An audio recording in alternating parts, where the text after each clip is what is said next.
گھریلو عورت کی صحت کو معمولی سمجھنا اصل میں پورے گھر کو رسک میں ڈالنے جیسا ہے، کیونکہ ہاؤس وائف صرف ایک فرد نہیں ہوتی، وہ پورے سسٹم کی مین بیٹری ہوتی ہے۔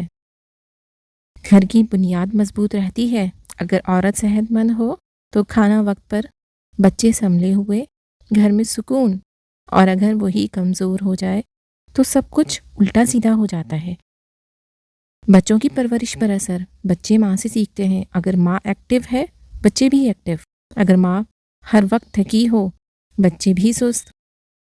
ماں کی صحت، بچوں کا مستقبل۔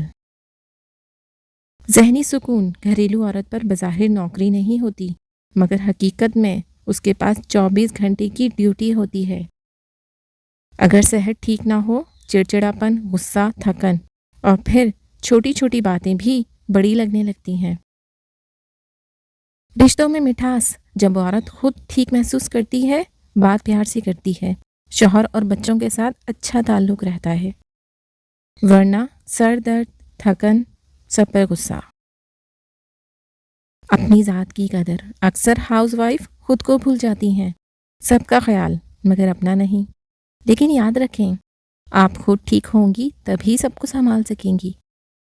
گھر کی عورت اگر بیمار ہو جائے تو گھر ایسے ہو جاتا ہے جیسے چائے بغیر چینی کے، اور موبائل بغیر چارجنگ کے، اور سالن بغیر نمک کے۔ روز خود سے کہیں، میں بھی اہم ہوں، میری صحت بھی ضروری ہے۔